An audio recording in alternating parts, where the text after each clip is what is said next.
Hi hello അസ്സലാമു അലൈക്കും എല്ലാവർക്കും എൻ്റെ പുതിയ വീഡിയോയിലേക്ക് സ്വാഗതം.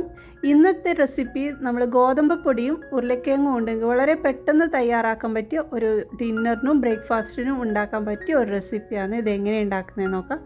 അപ്പോൾ നമ്മൾ ഇതിനായിട്ട് വേണ്ടത് കുറച്ച് ഉരുളക്കിഴങ്ങാണ്. ഇത് ഉരുളക്കിഴങ്ങ് ഉപ്പൊക്കെ ഇട്ട് പുഴുങ്ങി വെച്ച ഉരുളക്കിഴങ്ങ് ഇനി ഇത് നന്നായിട്ടൊന്ന് ഉടച്ചെടുക്കാം. ഇനി നമ്മൾ ഇതിലേക്ക് ആവശ്യമായിട്ടുള്ള വെജിറ്റബിൾസൊക്കെ റെഡിയാക്കി എടുത്തിട്ടുണ്ട്. ഇനി ഇതാ പാനിലോട്ട് ഞാൻ കുറച്ച് ബട്ടറാണ് ഇട്ട് കൊടുക്കുന്നത്.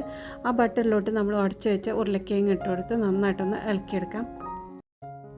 നമ്മളിതിൽ ചേർത്തത് 2 വലിയ ഉരുളക്കിഴങ്ങാണ്. ഇനി നമ്മളിതിൽ ചേർക്കുന്നത് ചിക്കനാണ്. അപ്പോൾ ഉപ്പിട്ട് വേവിച്ച് വെച്ച ചിക്കനാണ്. ഇത് നന്നായി പൊടിച്ചെടുത്തതിന് ശേഷം ഇതിലേക്ക് ഇട്ട് കൊടുത്തിട്ടുണ്ട്. ഇനി നമ്മളിതിൽ കുറച്ച് ചില്ലി ഫ്ലേക്സ് 2 ടേബിൾ സ്പൂണോളം ചില്ലി ഫ്ലേക്സും ഇട്ട് നന്നായിട്ടൊന്ന് മിക്സാക്കി എടുക്കാം. പിന്നെ ഞാനിതിലേക്ക് കുറച്ച് സവാളയും കുറച്ച് മല്ലിയിലയും കൂടി ചേർത്ത് പിന്നെ കുറച്ച് ഉപ്പ് കൂടി ഇട്ട് എല്ലാം കൂടി നന്നായിട്ടൊന്ന് മിക്സാക്കി എടുക്കുന്നുണ്ട്. പിന്നെ ഇതിലേക്ക് കുറച്ച് ക്യാപ്സിക്കമും ചേർത്തിട്ടുണ്ട്. പിന്നെ ഞാൻ ഇതിലേക്ക് കുറച്ച് ചീസാണ് ഇടുന്നത്. ഇത് ക്രീം ചീസാണ്. മൊസറല്ല ചീസായാലും ഏത് ചീസായാലും നമുക്ക് ഇതിലേക്ക് ഉപയോഗിക്കാം കേട്ടോ. അപ്പോൾ ഇതെല്ലാം ഇട്ട് നന്നായിട്ടൊന്ന് മിക്സാക്കി എടുക്കാം.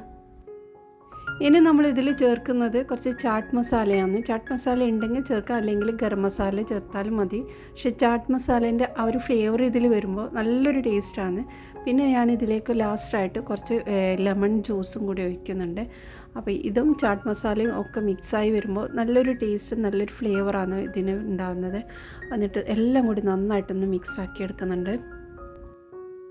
അപ്പോൾ നമ്മുടെ മസാലയൊക്കെ ഇവിടെ റെഡി ആയിട്ടുണ്ട്. ഇനി നമ്മൾക്ക് വേണ്ടത് കുറച്ച് ഗോതമ്പ് പൊടിയാണ്. 2 കപ്പ് ഗോതമ്പ് പൊടി എടുത്തിട്ടുണ്ട്. അതിലേക്ക് കുറച്ച് ഉപ്പും കുറച്ച് ഓയിലും ഒഴിച്ച് നന്നായിട്ടൊന്ന് കൈ കൊണ്ട് തന്നെ ജസ്റ്റ് ഒന്ന് മിക്സാക്കി എടുക്കാം. ഇനി ഇതിൽ ആവശ്യത്തിനുള്ള വെള്ളം ഒഴിച്ച് നന്നായിട്ടൊന്ന് കുഴച്ചെടുക്കുക. അപ്പോൾ നല്ലോണം ടൈറ്റായിട്ട് കുഴക്കണ്ട, കുറച്ചൊന്ന് ലൂസായിട്ടാണ് നമുക്ക് കുഴച്ചെടുക്കേണ്ടത്. ചപ്പാത്തി മാവ് പോലെ അത്രയും ഹാർഡാക്കണ്ട, കുറച്ചൊരു ലൂസിലായിട്ട് നമ്മളിതൊന്ന് കുഴച്ചെടുക്കണം. അപ്പോൾ നല്ല രീതിയിൽ കുഴച്ചെടുത്തതിന് ശേഷം ഒരു 15 മിനിറ്റ് നമുക്കിത് മാറ്റി വെക്കാം. ഇനി നമ്മുടെ മസാലയിലോട്ട് ഞാനിതാ കുറച്ച് ഗോതമ്പ് പൊടിയാണ് ചേർത്ത് കൊടുക്കുന്നത്. അതെല്ലാ ഭാഗത്തേക്കാക്കി ഒന്ന് ജസ്റ്റ് ഒന്ന് എല്ലാം നന്നായിട്ടൊന്ന് മിക്സാക്കി എടുക്കാം.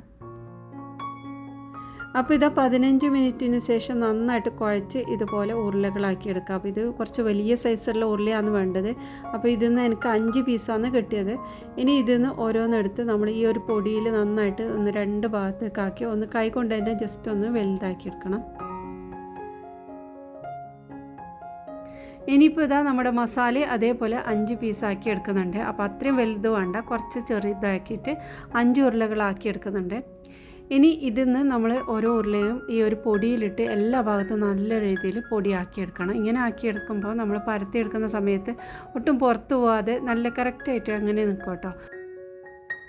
പിന്നെ നമ്മുടെ മാവ് ഒന്നും കൂടെ പരത്തിയ ശേഷം ഞാൻ ഇതിൻ്റെ നടുവിലേക്ക് അഴക്കി ഇതുപോലെ ഒന്ന് ഉള്ളിലോട്ട് പ്രസ് ചെയ്ത് സൈഡിൽ നിന്നെല്ലാം ഒന്ന് വലിച്ചെടുത്തിട്ട് ഇതുപോലെ ഒന്ന് സീൽ ചെയ്യുന്ന പോലെ ആക്കിയെടുക്കണം.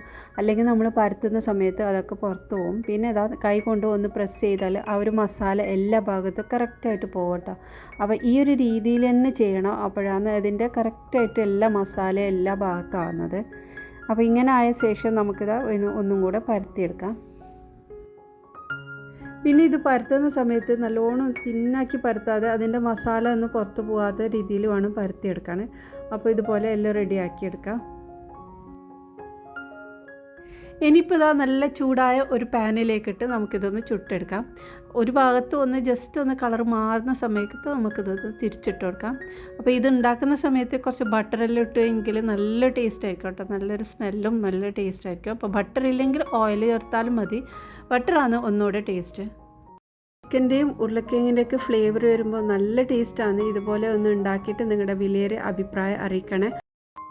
ഉരുളക്കിഴങ്ങും ആട്ടപ്പൊടിയും ഉണ്ടെങ്കിൽ വളരെ പെട്ടെന്ന് തയ്യാറാക്കാൻ പറ്റിയ ഇന്നത്തെ ഈ റെസിപ്പി നിങ്ങൾക്ക് ഇഷ്ടമായിട്ടുണ്ടെങ്കിൽ ഒന്ന് സപ്പോർട്ട് ചെയ്യണേ. ഇനി അടുത്ത നല്ല റെസിപ്പിയുമായി വീണ്ടും വരാം. ബൈ.